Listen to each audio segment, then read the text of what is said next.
नमस्कार, आप देख रहे हैं न्यूज इंडिया। आपके साथ मैं हूं अर्चना सिंह। हम इंडिया के लोग में आपका बहुत बहुत स्वागत है। मैं लेकर आई हूं आपका अपना स्पेशल बुलेटिन हम इंडिया के लोग। हम इंडिया के लोग में आज बात होगी उत्तर प्रदेश की, बात होगी उत्तर प्रदेश के सियासी लोगों की, बात उत्तर प्रदेश में जातिगत जनगणना की। हम इंडिया के लोग में आज बात करेंगे चुनावी महासमर में दल बदल की, बात करेंगे सियासत की आत्मदाह की कोशिश की, बात करेंगे कोरोना की भी, जिसका खौफ शहर शहर कहर मचा रहा है।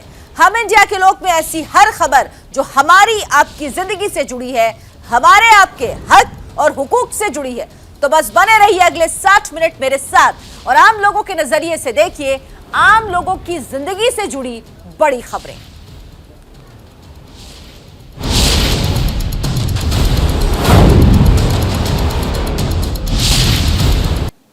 अब बात उत्तर प्रदेश में हो रहे सियासी दल बदल की। इस पार्टी के नेता उस पार्टी में पाला बदल रहे, सभी पार्टियों में टिकट के लिए मार मची हुई है। आज दारा सिंह चौहान ने समाजवादी पार्टी के लिए झंडा बुलंद कर दिया। साइकिल पर सवार होते ही दारा सिंह चौहान ने बीजेपी पर दलितों और पिछड़ों की उपेक्षा का आरोप लगा दिया। तो वहीं आज बीजेपी ने पूर्व आईपीएस असीम अरुण भी शामिल हो गए।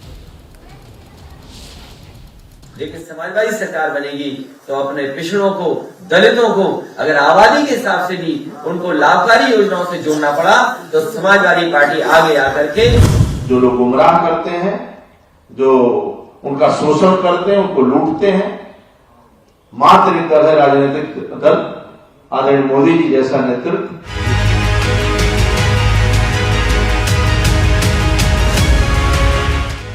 कहीं पूर्वांचल के गुड़ा गणित को फिट किया जा रहा है तो कहीं पर पश्चिमी यूपी में पार्टी को हार दी जा रही है। उत्तर प्रदेश में विधानसभा चुनाव से बीजेपी का साथ छोड़कर नेताओं के साइकिल की सवारी करने का सिलसिला जारी है।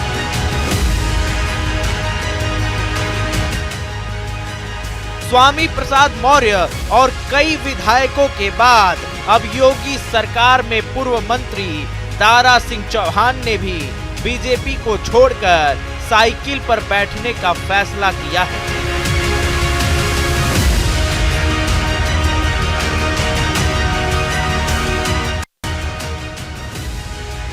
दारा सिंह चौहान ने अखिलेश यादव की मौजूदगी में समाजवादी पार्टी का दामन थाम लिया है। माननीय अखिलेश यादव जी के नेतृत्व में आज पूरे प्रदेश के सभी पिछड़े समाज के, तमाम मेरे समाज के तो कोई बचा ही नहीं किसी दल में है, सारे पिछड़े समाज के लोग, दूसरे समाज के लोग भारी संख्या में आज समाजवादी पार्टी की सदस्यता ग्रहण कर रहे हैं। क्या जिस तरीके से लोग आत्मनिर्भर भारत की बात करते हैं कि आत्मनिर्भर भारत बनेगा, आज गुलाम बनाने की साजिश हो रही है। उनको अनाज दे करके, कुछ छोटे छोटे चीजें दे करके गुलाम बनाने की, हमेशा लालच दे करके जिस तरीके से ठगने की साजिश हो गई है, अब प्रदेश का जो पिछड़ा समाज है ये ठगने वाला नहीं, दलित समाज के लोग अब ठगने वाले नहीं है। केवल पिछड़े दलित, नौजवान और किसान ही नहीं, ब्राह्मण भी बड़े पैमाने पर आज भारतीय जनता पार्टी से नाराज है। इसलिए मैं कहता हूं कि 85 तो हमारा है, 15 में भी बंटवारा है। दारा सिंह चौहान ने कई दिनों पहले ही इस्तीफा दे दिया था, जिसके बाद उन्होंने समाजवादी पार्टी में जाने के संकेत दिए थे। अब अखिलेश यादव की मौजूदगी में वो समाजवादी पार्टी का हिस्सा बन गए। दारा सिंह चौहान पर पूर्वांचल हिस्से में साइकिल की रफ्तार यानी समाजवादी पार्टी को मजबूत करने की जिम्मेदारी होगी। और आपको भरोसा दिलाता हूं जो हमारे मुद्दे रहे हैं कि जाति जनगणना होगी, 3 महीने के अंदर जाति जनगणना करने का काम करेंगे और उत्तर प्रदेश की जो लाभकारी योजनाएं होंगी, जो लाभकारी योजनाएं हैं जिसमें पहले भी करने का प्रयास किया था, हाई कोर्ट और सुप्रीम कोर्ट तक लोग पहुंच गए थे पीआईएल कर करके, लेकिन समाजवादी सरकार बनेगी तो अपने पिछड़ों को, दलितों को अगर आबादी के हिसाब से भी उनको लाभकारी योजनाओं से जोड़ना पड़ा तो समाजवादी पार्टी आगे आकर के उनको आबादी के हिसाब से हक और सम्मान देने का काम करेंगे। बीजेपी से समाजवादी पार्टी में शामिल हुए नेताओं के दम पर साइकिल को पूर्वांचल में सरपट दौड़ाने का प्लान हो रहा है, तो बीजेपी भी पश्चिम में समाजवादी साइकिल को पंक्चर करने का खाका खींच रही है। कानपुर के पुलिस कमिश्नर रहे असीम अरोड़ा भी सियासी मैदान में उतर गए।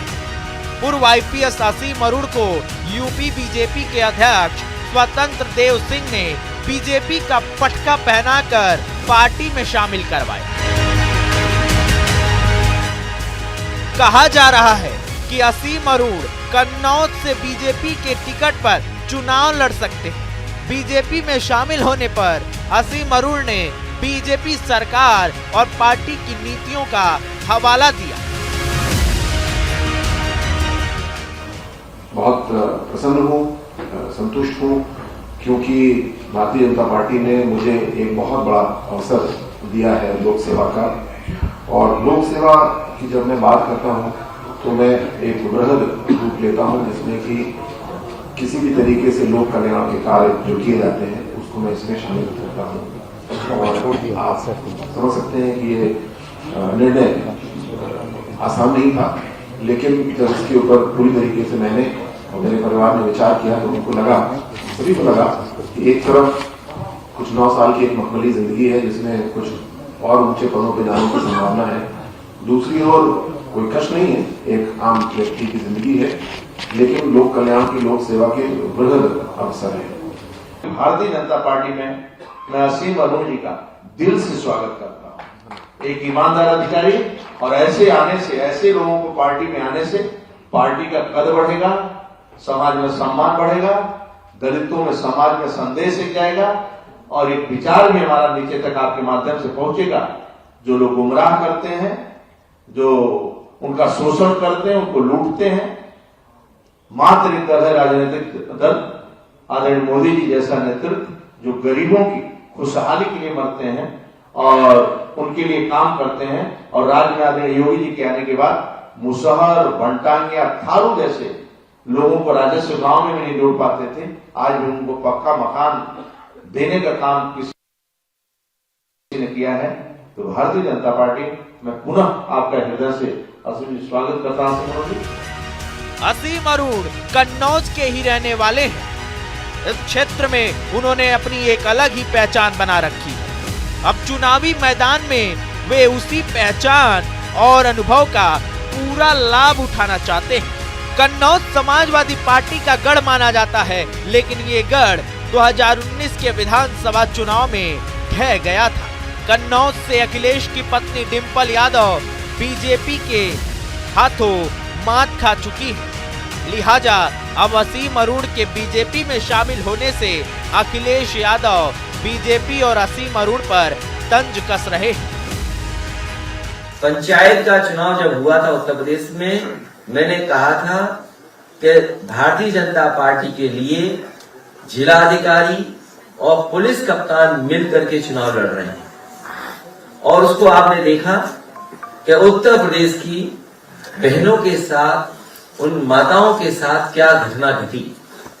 कोई कल्पना कर सकता है आज के समय पर एक बहन के कपड़े फाड़ दिए जाए, एक बहन की साड़ी छीन ली जाए, और आज के समय पर वो भूल गए लखीमपुर में भारतीय जनता पार्टी के गृह राज्य मंत्री के बेटे ने किसानों को कुचल दिया। ये कहां हुआ ऐसा? और गोरखपुर कैसे भूल जाओगे आप, जहां पर एक व्यापारी को पुलिस ने मार मार के मार दिया। ये पुलिस के लोग वो थे जिन्होंने लगातार अन्याय किया, अपने सरकारी लोगों को, सरकार के लोगों को खुश करने का काम किया, और आज उन्हें इनाम मिल रहा है। जहां कहीं भी इनाम मिलेगा उनकी जमानत जब्त होगी। कहीं पर चुनाव लड़ने जाएंगे वहीं पर जमानत जब्त होगी। उत्तर प्रदेश में सियासी उठापटक जारी है। नेताओं का पाला बदलने का दौर भी जारी है। शनिवार को बीजेपी की पहली लिस्ट में 20 विधायकों का टिकट कट गया। अब ये सभी विधायक दल बदल की तैयारी कर रहे हैं।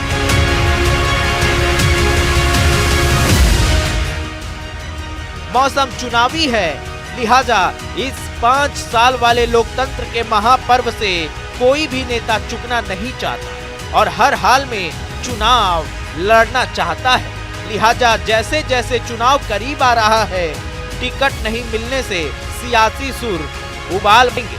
फिलहाल पार्टियों में नेताओं का आना जाना लगा है। असली फैसला तो जनता को करना है। किसका पाला बदलना सही होगा, किसको जनता औंधे मुंह गिराएगी। Bureau report, news India. Uttar Pradesh में जैसे जैसे चुनाव नजदीक आ रहे, सियासी दलों के बीच आरोपों का दौर और तीखा होता जा रहा। इन सबके बीच समाजवादी पार्टी के कैराना से प्रत्याशी नाहिद हसन की गिरफ्तारी के मामले ने तूल पकड़ लिया। नाहिद हसन पर कानूनी फंदा कसने से बीजेपी को बैठे बिठाए साइकिल पंचर करने का मौका मिल गया, तो अखिलेश यादव ने इसे आगामी चुनाव जीतने के लिए बीजेपी का एक हताशा भरा प्रयास बताया। ऐसे में तमाम सवाल उठ रहे हैं, क्या समाजवादी पार्टी अपराधी उम्मीदवारों को टिकट दे रही? अगर ऐसा है तो अगर वो सत्ता में आती है तो अपराध मुक्त प्रदेश की गारंटी कौन देगा?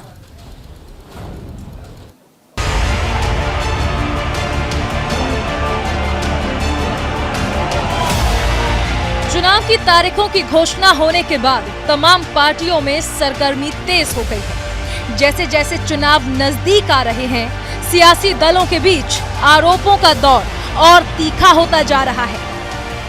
एक और पार्टी के नेताओं के दल बदलने का सिलसिला जारी है, तो दूसरी तरफ आरोप प्रत्यारोप का। चुनाव की तमाम खबरों के बीच समाजवादी पार्टी के कैराना से प्रत्याशी नाहिद हसन की गिरफ्तारी के मामले ने तूल पकड़ लिया। कैराना सीट से एसपी प्रत्याशी नाहिद हसन को यूपी पुलिस ने गिरफ्तार किया, जिसके बाद से एसपी सुप्रीमो अखिलेश यादव की मुश्किलें बढ़ गई। एसपी नेता को पुलिस ने गैंगस्टर एक्ट के तहत गिरफ्तार किया है और अदालत ने नाहिद हसन को 14 दिन के लिए जेल भेज दिया है। चुनावी काल में समाजवादी पार्टी के प्रत्याशी पर कानूनी फंदा कसने से बीजेपी को बैठे बिठाए साइकिल पंचर करने का मौका मिल गया है। सीएम योगी आदित्यनाथ ने समाजवादी पार्टी पर पेशेवर आरोपियों को टिकट देने का आरोप लगाया। कैराना में हिंदू व्यापारियों के पलायन के लिए जिम्मेदार लोगों को टिकट देना, मुजफ्फरनगर के दंगाइयों को टिकट देना, बुलंदशहर और अन्य लोनी में हिस्ट्री सीटर को, पेशेवर हिस्ट्री सीटर को और अपराधियों को टिकट देना, ये समाजवादी पार्टी और गठबंधन के चरित्र को उजागर कर देता है। इन पेशेवर अपराधी और माफियाओं को सत्ता में ला करके सत्ता को शोषण का प्रतीक बनाना, यही इनका सामाजिक न्याय है। समाजवादी पार्टी ने नाहिद हसन को दोबारा से कैराना सीट से टिकट दिया है। उनकी गिरफ्तारी की खबर से राजनीतिक गलियारों में चर्चा का माहौल बन गया और तमाम पार्टियों के बीच आरोप प्रत्यारोप का सिलसिला भी शुरू हो गया। सपा सुप्रीमो अखिलेश यादव ने इसे आगामी चुनाव जीतने के लिए बीजेपी का एक हताश प्रयास बताया। आरोप लगाया कि सत्तारूढ़ बीजेपी जानबूझकर समाजवादी पार्टी और उसके सहयोगियों को टारगेट कर रही है। कैराना विधानसभा सीट से एसपी आरएलडी गठबंधन के प्रत्याशी नाहिद हसन साल 2017 में विधायक बने थे, लेकिन उनके विवाद में रहने का सिलसिला सालों से चला आ रहा है। पिछले कुछ सालों में नाहिद हसन और जिला प्रशासन का टकराव काफी चर्चा में रह चुका है। कैराना कोतवाली समेत कई थानों में उनके खिलाफ 2 दर्जन के करीब मुकदमे दर्ज हैं। सीओ और एसडीएम से बदतमीजी के आरोप में दर्ज मुकदमे में तो उनकी फरारी की मुनादी तक करा दी गई थी। सपा प्रत्याशी नाहिद हसन पर दर्ज है 17 मुकदमे। जमीन खरीद फरोख्त में 80 लाख की धोखाधड़ी का आरोप। शामली की विशेष अदालत ने घोषित किया था भगोड़ा। कैराना कांड में फरार चल रहे थे नाहिद हसन। जाटों पर विवादित टिप्पणी कर सुर्खियों में आए थे नाहिद। पहले चरण के चुनाव से पहले नाहिद हसन की गिरफ्तारी को एसपी के लिए एक बड़े झटके के तौर पर देखा जा रहा है। सवाल उठ रहे हैं कि समाजवादी पार्टी अपराधी उम्मीदवारों को टिकट दे रही है। ऐसे में अगर वो सत्ता में आती है तो अपराध मुक्त प्रदेश की गारंटी कौन देगा? उम्मीदवार दागी होगा तो अपराध मुक्त सरकार कैसे बनेगी? उम्मीदवार दागी होगा तो अपराध मुक्त यूपी कैसे बनेगा? Bureau report, news India.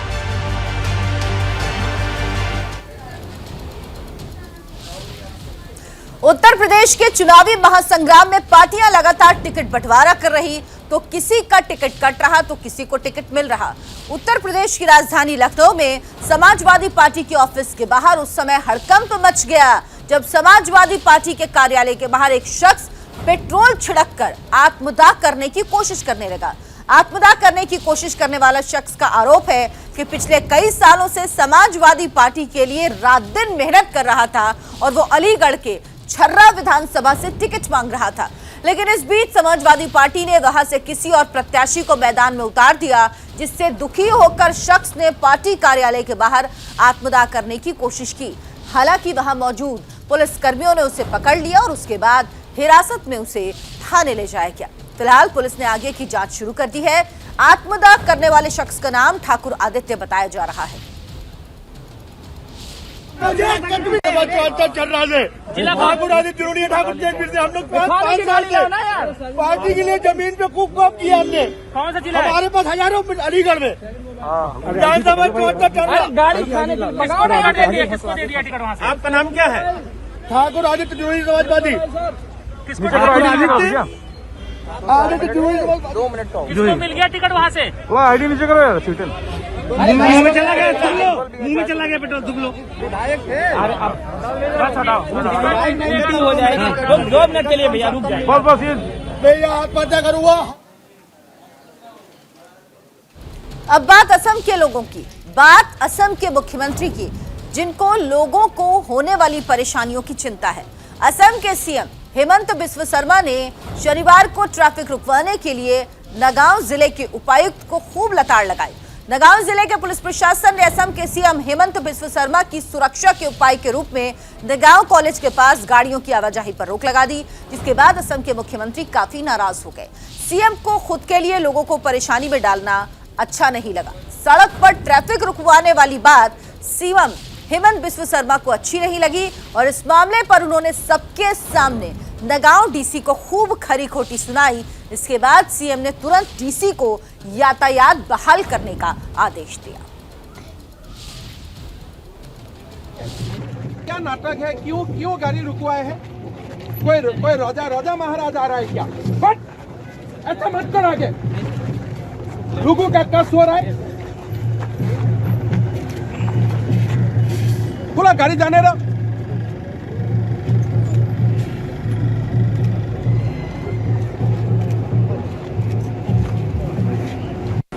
SP को बुलाओ।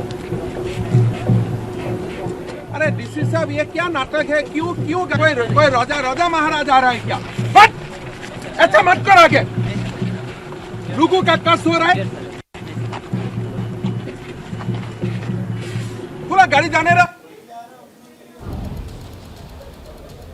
और अब बात असदुद्दीन ओवैसी की। उत्तर प्रदेश के सियासी महासमर में ताल ठोक रहे ओवैसी ने आज अपनी पार्टी के उम्मीदवारों की लिस्ट जारी कर दी। एआईएमआईएम की सूची को पार्टी के प्रदेश अध्यक्ष शौकत अली ने जारी किया। एआईएमआईएम की पहली सूची में 9 सीटों के उम्मीदवारों की घोषणा की गई। इनमें से 8 सीटों पर 10 फरवरी को पहले चरण में मतदान होना है और 1 सीट पर 14 फरवरी को दूसरे चरण में वोटिंग होगी। एआईएम ने सभी सीटों पर मुस्लिम उम्मीदवारों को मैदान में उतारा। खबरों के मुताबिक ओवैसी यूपी की करीब 100 ऐसी सीटों पर चुनाव लड़ने की रणनीति बना रहे जो मुस्लिम बाहुल्य है। ओवैसी लगातार यूपी में मुस्लिम हितों की बात कर रहे, 20% आबादी की दुहाई दे रहे और यूपी मुस्लिमों को वोट बैंक से आगे बढ़कर करने का दम भर रहे हैं।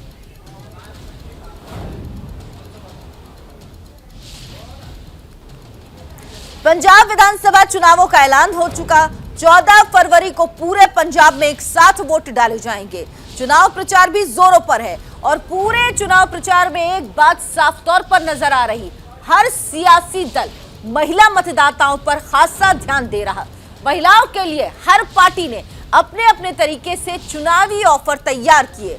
कोई फ्री सिलेंडर दे रहा तो कोई सरकार बनने पर हर महीने आर्थिक मदद का भरोसा।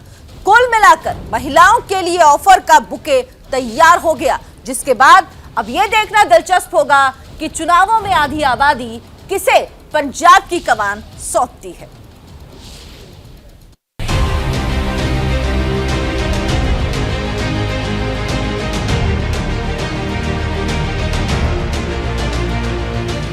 पंजाब के विधानसभा चुनावों में आधी आबादी की खूब बल्ले बल्ले हो रही है।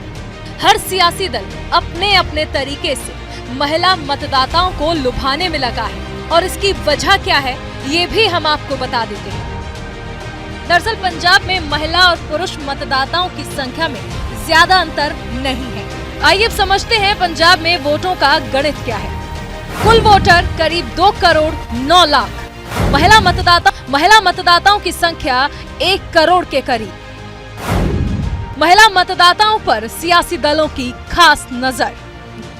एक बात और है जिसकी वजह से महिला मतदाताओं को खास तवज्जो दी जा रही है। पिछले 2 विधानसभा और 2019 के लोकसभा चुनावों में महिला मतदाताओं ने पुरुष मतदाताओं के मुकाबले वोट डालने में ज्यादा उत्साह दिखाया था। वोटिंग में महिलाएं रहीं सबसे आगे।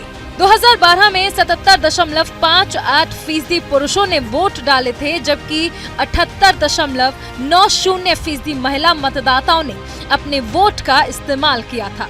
2017 के विधानसभा चुनावों में महिला मतदाताओं ने पुरुषों को पीछे छोड़ दिया था। 2017 में 79.2% महिला मतदाताओं ने वोट डाला था, जबकि पुरुषों की बात करें तो केवल 78.5% पुरुषों ने अपने मताधिकार का इस्तेमाल किया।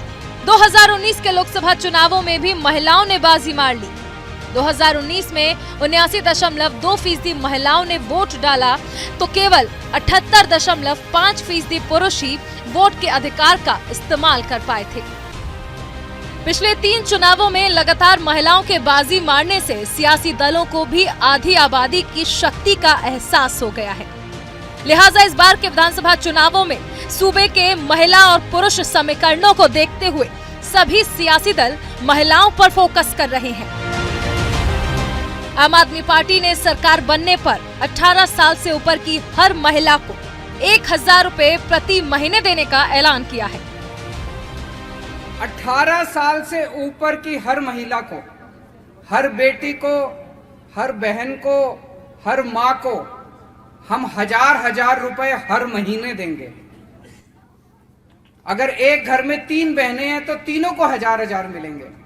अगर एक घर में 3 बहनें हैं, एक माँ है, एक बीवी है, तो 5 को 1000 रुपए हर महीने मिलेंगे।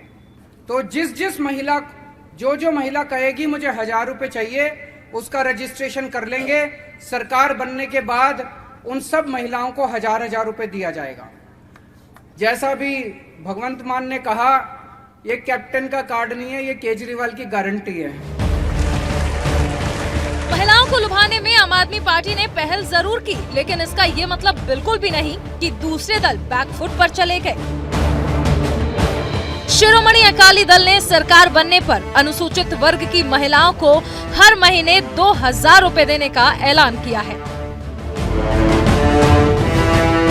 पहली गल तो जेडे नीले कार्ड जिन्हां दे नहीं बने, सरकार आउण दे पहले ही महीने सारिਆਂ ਦੇ बनाए जाणगे, जिन्हां दे कैंप ला के नहीं बने।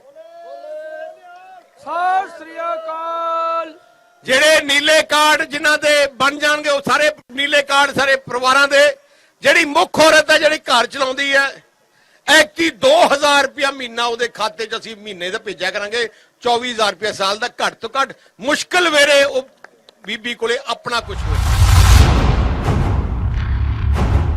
आम आदमी पार्टी और शिरोमणि अकाली दल के साथ कांग्रेस ने भी महिलाओं को लुभाने के लिए सबसे बड़ा चुनावी ऑफर जारी किया है। कांग्रेस ने सरकार बनने पर महिलाओं को हर महीने 2000 रुपए और साल में 8 सिलेंडर मुफ्त देने का ऐलान किया है। नहीं, कांग्रेस ने 5वीं पास करने वाली हर लड़की को 5000 रुपए, 10वीं पास करने वाली हर लड़की को 15000 रुपए, और 12वीं पास करने वाली हर लड़की को 20,000 रुपए देने का वादा किया है। कांग्रेस ने संपत्ति की रजिस्ट्री महिला के नाम पर कराने को बिल्कुल फ्री करने का वादा भी किया। जड़ी 12वीं पास करूगी, मुशक्कत करके पसीना बहा के उस अपनी बेटी नू पंजाब सरकार 20,000 रुपया देगी 12वीं पास और फिर उन्हें अगर बाहर जाना है या उन्हें आपदी पढ़ाई वड्डी करनी है ते ओनू एक टॉप टैबलेट जड़ी कंप्यूटर वाली है, कंप्यूटर देखे ना टिक टिक टिक टिक टिक टिक, ओनू एक कंप्यूटर नाल दिता जाएगा, ठोको ताड़ी ठोक के। ਅਸੀਂ ਉਹਨੂੰ ਉਹ ਵਾਹਨ ਦੇਾਂਗੇ 12ਵੀਂ ਜਦੋਂ ਕਰੂ ਕਾਲਜ ਦੇ ਵਿੱਚ ਜਾਣ ਲਈ ਦਾਖਲਾ ਦਊ, ਉਹ ਦਾਖਲੇ ਦੀ ਪਰਚੀ ਦੇ ਨਾਲ ਹੀ ਅਸੀਂ ਬਗੈਰ ਜਿਹੜੀ ਪੈਟਰੋਲ ਨਾ ਮਾਤਰ ਖਾਂਦੀ ਆ ਉਹ ਸਕੂਟੀ ਲੈ ਕੇ ਦੇਾਂਗੇ, ਉਹ ਸਕੂਟੀ ਲੈ ਕੇ ਦੇਾਂਗੇ। सियासी दलों के चुनावी ऑफर से साफ है कि इस बार महिलाएं हर पार्टी के टॉप एजेंडे में शामिल हैं। ऑफर पर ऑफर मिल रहे हैं, लेकिन इस पर पंजाब की महिलाओं का क्या सोचना है? इसके लिए न्यूज इंडिया ने पंजाब की महिलाओं से खास बातचीत की। केजरीवाल ने कहा भी 1000 रुपये औरतों ਨੂੰ ਦੇਣਾ ਆ, ਇਹਦਾ ਕੋਈ ਮਤਲਬ ਨਹੀਂ ਹੈਗਾ, ਔਰਤਾਂ ਨੂੰ ਨਹੀਂ ਚਾਹੀਦਾ, ਕਿਉਂਕਿ ਪੰਜਾਬ ਦੀਆਂ ਔਰਤਾਂ ਨੂੰ ਪਤਾ ਆ ਵੀ ਇਹ ਸਿਰਫ ਸਿਆਸੀ ਇਹਨਾਂ ਦੇ ਜੁਮਲੇ ਨੇ। ਚਾਹੇ ਸਿੱਧੂ ਸਾਹਿਬ ਕਹਿੰਦੇ ਨੇ ਕਿ ਅਸੀਂ 1000 ਤੋਂ 2000, ਪਹਿਲਾਂ ਉਹ ਕਹਿੰਦੇ ਸੀਗੇ ਕਿ 1000 ਰੁਪਏ ਇਹ ਭੀਖ ਨਹੀਂ ਚਾਹੀਦੀ ਔਰਤਾਂ ਨੂੰ, ਤਾਂ ਹੁਣ ਜਿਹੜਾ 2000 ਹੈ ਉਹ ਕੀ ਹੈ? ਉਹ ਭੀਖ ਨਹੀਂ ਹੈਗੀ।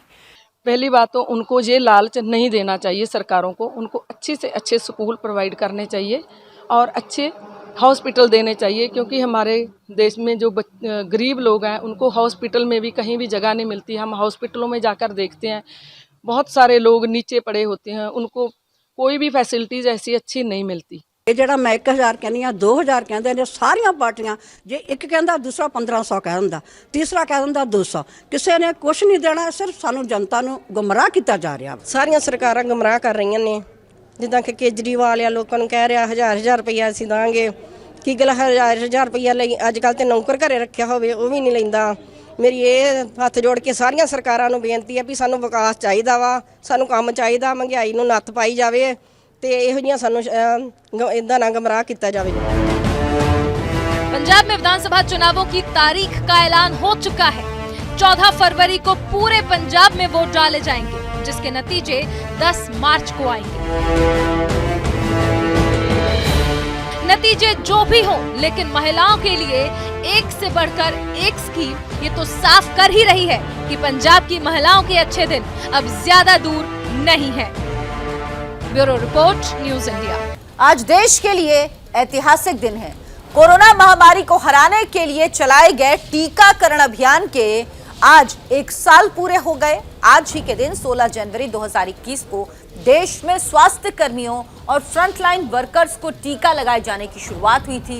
इसके बाद से कोरोना टीका युद्ध स्तर पर किया जा रहा है। अब तक देश में वैक्सीन की 157 करोड़ खुराक लगाई जा चुकी है। बूस्टर डोज के साथ 15 से 18 साल के किशोरों को भी टीका लगाने का काम चल रहा है।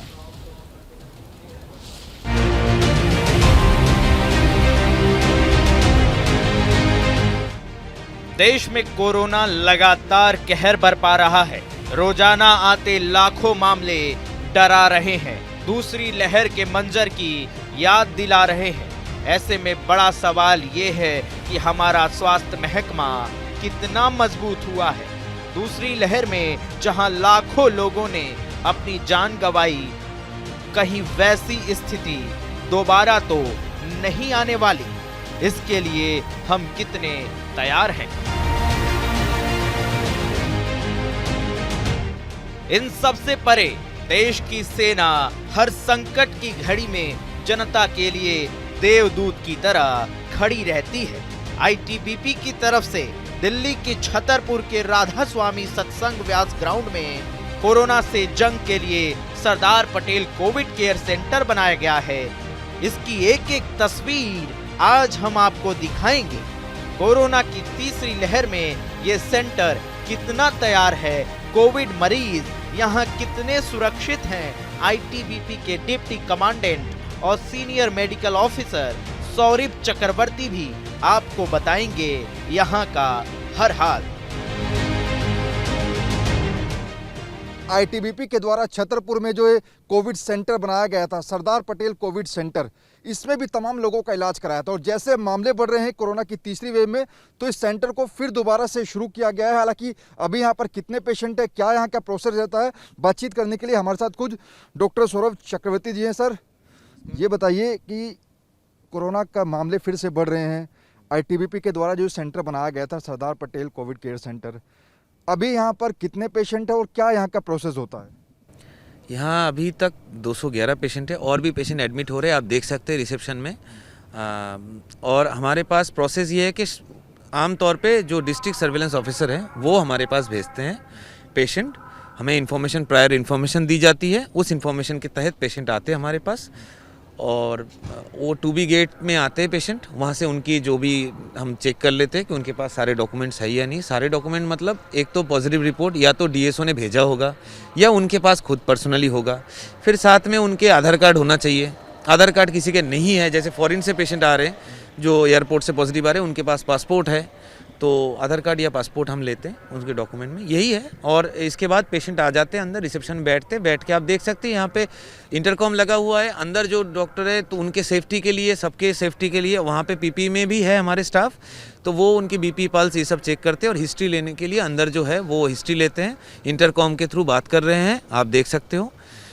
और ये रेड जोन है, यहाँ हम बिना पीपी के लोगों को अलाउ नहीं करते। ये बिल्कुल ये जो तस्वीरें हैं, मैं आपसे दर्शकों को बता दूं कि यहाँ पर जब पेशेंट को लाया जाता है उसका एक चेकअप किया जाता है, आइडेंटिटी जो प्रूफ है उनको भी चेक किया जाता है, क्योंकि ये रेड जोन है, यहाँ से आगे जाना किसी को अलाउ नहीं है। तमाम जो डॉक्टर्स हैं वो भी आपको नजर आ रहे होंगे पीपी किट में, और यहाँ से इंटरकॉम के द्वारा सामने जो शीशे के अंदर रिसेप्शन के अंदर जो लोग डॉक्टर्स बैठे हैं उनके द्वारा कन्वर्सेशन किया जाता है कि यहाँ पर तमाम जो डाटा है वो लिया जाता है पेशेंट का, ताकि आगे भी जो पेशेंट की जो डाटा है वो यहाँ पर इनके पास रहे। लेकिन ये पहला फेज है जब पेशेंट यहाँ पर पहुँचता है। रोजाना आते लाखों केस के बावजूद कई लोग ऐसे हैं जो मास्क नहीं पहन रहे, सोशल डिस्टेंसिंग का पालन नहीं कर रहे और कोविड-19 की चपेट में आ रहे हैं। हालांकि इस सेंटर पर कोरोना वायरस से लड़ने संबंधित सभी सुविधाएं उपलब्ध हैं, जिसके चलते मरीज यहां आते हैं और पूरी तरह से ठीक होकर जाते हैं। जो पेशेंट यहाँ पर ठीक हुए जाते हैं उनको यहाँ से फिर डिस्चार्ज भी किया जाता है। देखिए यहाँ पर Sardar Patel Covid care centre से भी आज 20 पेशेंट को डिस्चार्ज किया जा रहा है। सूरज भी ये बताइए कि आखिर डिस्चार्ज करने का क्या प्रोटोकॉल है और कैसे ये पता लगाया जाता है कि अब पेशेंट को डिस्चार्ज करना? डेट ऑफ RT-PCR से 7 दिन होने के बाद हम अगर लास्ट 3 डेज एसिम्टोमेटिक रहे हैं तो उनको हम डिस्चार्ज कर सकते हैं, ऐसा गाइडलाइन है। आइए अब आपको आगे लेकर चलते हैं जहां 500 ऑक्सीजन बेड की व्यवस्था मरीजों के लिए की गई है। मरीजों की देख रेख के लिए सभी सुविधाएं की गई हैं। हालांकि अभी यहां 200 से ज्यादा ही मरीजों को रखा गया है। यहाँ पर 214 जो पेशेंट हैं वो फिलहाल मौजूदा समय में है। हालांकि कुछ देर में जो पेशेंट हैं वो यहाँ पर जो है जाते भी हैं और कुछ जो न्यू पेशेंट हैं वो यहाँ पर आते भी हैं। देखिए तमाम जो पेशेंट को एडमिट यहाँ पर किया गया उनकी जो देखरेख है वो खुद जो डॉक्टर्स हैं पीपी किट पहनकर अंदर कर रहे हैं। और यहाँ पर डॉक्टर सौरभ चक्रवर्ती ने बताया कि जो पेशेंट ज़्यादा सीरियस होते हैं उनको बाद में आईसीयू में शिफ्ट किया जाता है, लेकिन मौजूदा समय में जो न्यू पेशेंट आ रहे हैं उनमें इतने ज़्यादा सिम्टम्स नहीं देखे जा रहे हैं, हल्के सिम्टम्स हैं और इसीलिए इनका जो उपचार है पेशेंट का वो यहाँ पर किया जा रहा है। सर तो आप देख सकते हो वहाँ पे ऑक्सीजन सिलेंडर सेंटर है, किसी को ऑक्सीजन चाहिए होता है हम वहाँ से ऑक्सीजन दे देते हैं, हमारे जीडी स्टाफ है। आप इधर आइए और आइए मैं आपको दिखाता हूँ। सर ये हमारे नर्सिंग स्टेशन है जो हमने एक्टिवेट कर रखा है। 200 पेशेंट के लिए हमने एक ही नर्सिंग स्टेशन फिलहाल एक्टिवेटेड है। इसमें सफिशिएंट 2 डॉक्टर हैं, हमेशा 24/7 2 डॉक्टर रहते हैं और बाकी स्टाफ नर्स, पैरामेडिकल स्टाफ सब रहते हैं। हमें जैसे जैसे ज़रूरत पड़ेगा वैसे वैसे और नर्सिंग स्टेशन हम एक्टिवेट कर देंगे। यहाँ से क्या अनाउंसमेंट होती है? ये अनाउंसमेंट अगर किसी को कुछ खाना अभी आ रहा है या जो भी ज़रूरत है, किसी को कुछ नाम, किसी को घर वाले अटेंडर, जैसे मान लीजिए अटेंडर आ रखे वो तो अंदर आ नहीं सकते, वो तो गेट में होंगे।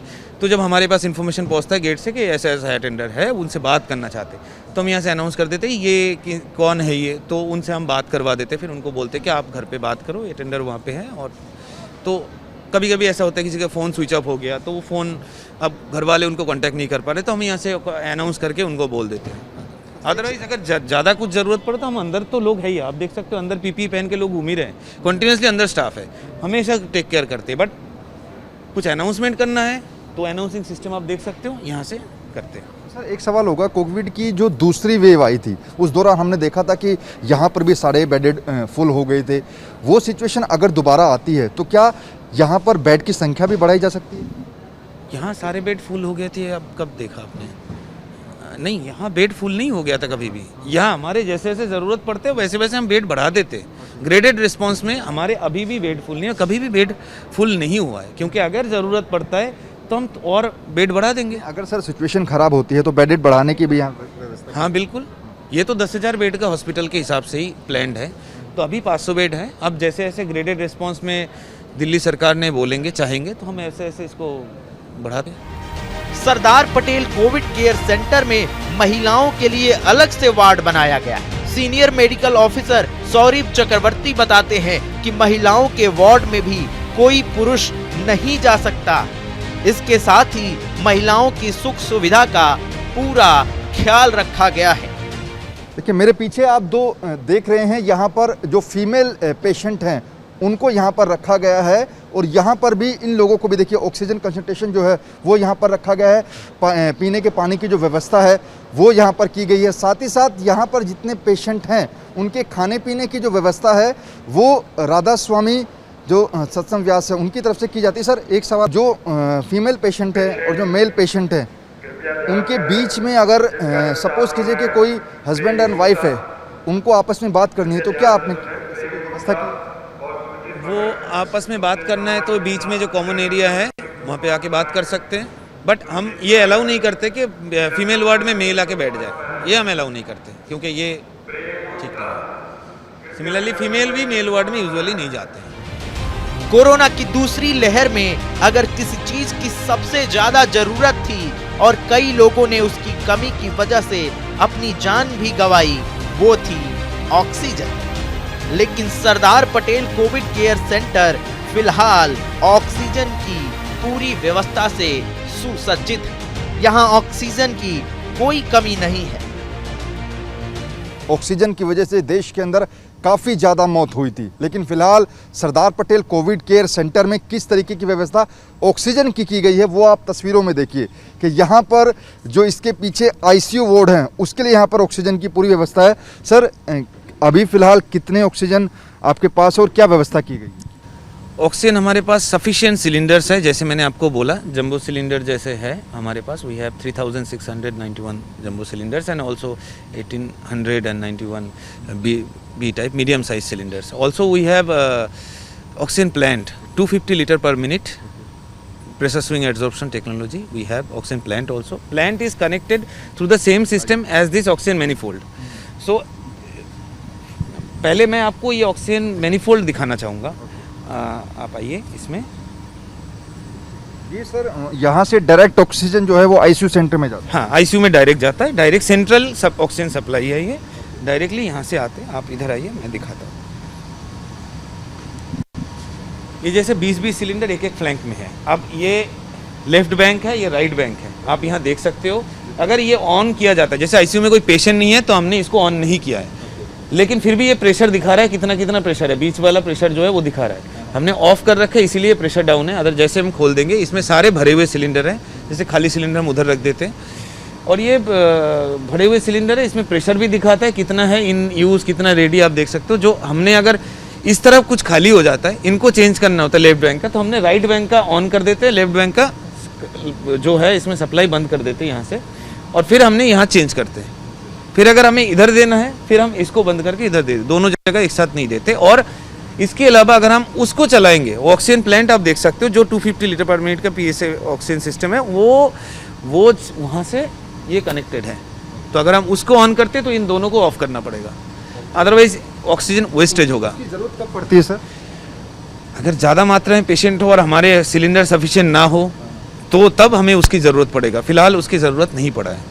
जो हमारे पास सिलेंडर्स है, सफिशिएंट सिलेंडर है, दिल्ली गवर्नमेंट इसको रिफिल करके दे देता है हमें, तो हमारे पास ऑक्सीजन का कोई कमी नहीं है फिलहाल। बिल्कुल ऑक्सीजन की कमी नहीं है, और ये अच्छी बात है क्योंकि फिलहाल मौजूदा समय में जो पेशेंट आ रहे हैं वो ज़्यादा क्रिटिकल नहीं है, हल्के सिम्टम्स है, लेकिन अगर सिचुएशन बिगड़ती है तो उसके लिए भी Sardar Patel Covid care centre जो है वो पूरी तरीके से तैयार है। और यहाँ पर देखिए तमाम जो ऑक्सीजन की व्यवस्था है वो यहाँ पर की गई है, क्योंकि जैसे हमने देखा था कि कोविड की दूसरी वेव में जो ऑक्सीजन की मारामारी हुई थी उसमें अब थोड़ा सा सुधार आ गया है, और यहाँ पर पूरी जो व्यवस्था है वो फिलहाल ऑक्सीजन की गई है। देश में कोरोना ने अभी विकराल रूप नहीं लिया है, हर रोज लाखों मरीज आ रहे हैं, लेकिन मृतकों की संख्या अभी दूसरी लहर जितनी भयानक नहीं है। ऑक्सीजन, दवाइयों की इतनी मारामारी नहीं है।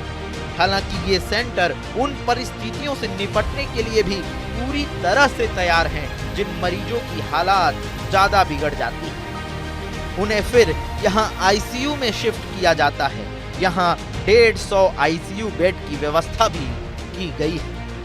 और यहाँ पर देखिए तकरीबन 150 आईसीयू बेड की जो व्यवस्था है वो यहाँ पर की गई है, ताकि इमरजेंसी पेशेंट को जो है वो यहाँ पर लाया जाए और उनका ट्रीटमेंट कराया जाए।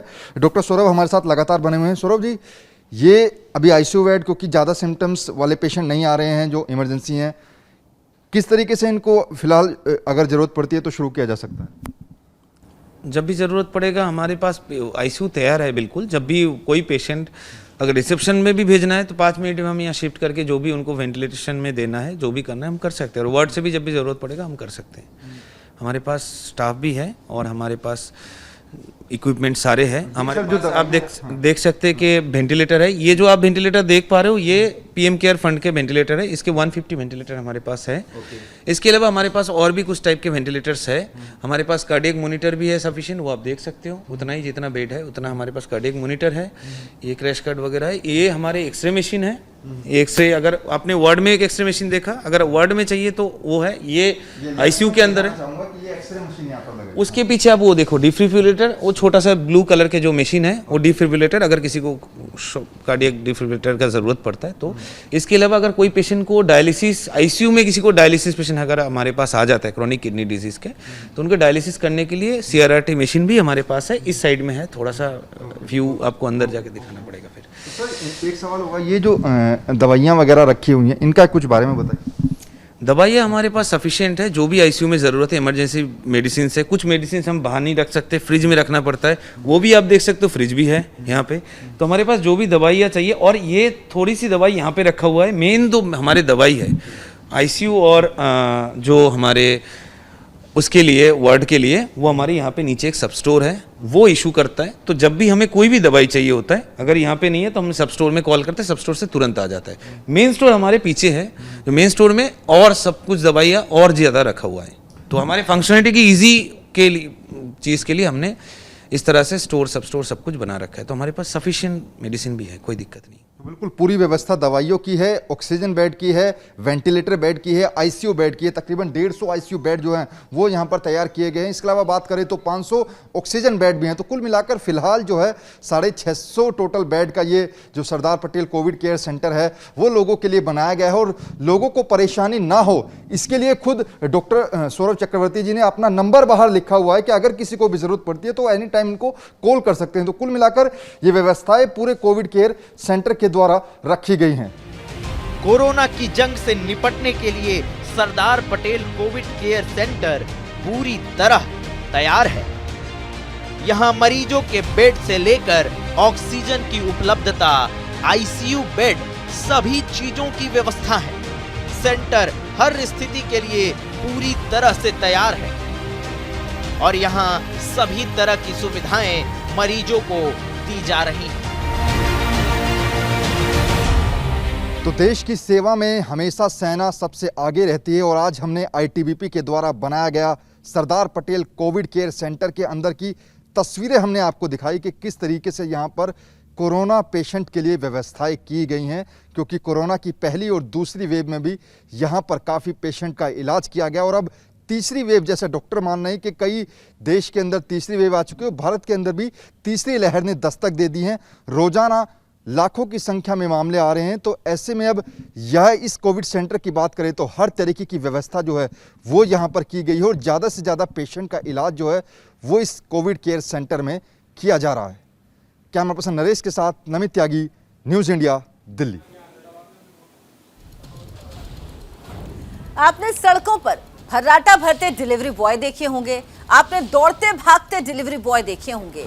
अब आसमान के रास्ते होगी आपके ऑर्डर की डिलीवरी। अब आपका ऑर्डर गया नहीं कि मिनटों में घर की घंटी बजेगी। ड्रोन वाली डिलीवरी का ये नया फंडा इंडिया के लोगों को रोमांचित करने वाला है। देखिए हमारी ये खास रिपोर्ट।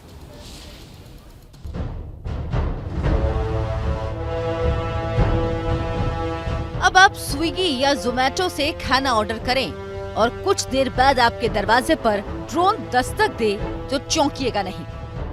जल्द ही ये सपना सच होने वाला है। इतना ही नहीं, किसी डिपार्टमेंटल स्टोर से आप कोई सामान ऑर्डर करेंगे तो उसे आपके घर पहुंचाने के लिए ड्रोन आ सकता है। ड्रोन से अंतिम छोर तक डिलीवरी के लिए कंपनियां अपनी पूरी तैयारी करने में लगी हैं। Last mile delivery company zip electric के मुताबिक ड्रोन लॉजिस्टिक्स सेक्टर में उतरने के लिए पूरी तरह तैयार है। अभी तक इलेक्ट्रिक व्हीकल से डिलीवरी कर रही कंपनी ने ड्रोन से सामान पहुंचाने के लिए 100 ड्रोन्स के साथ हाथ मिलाया है।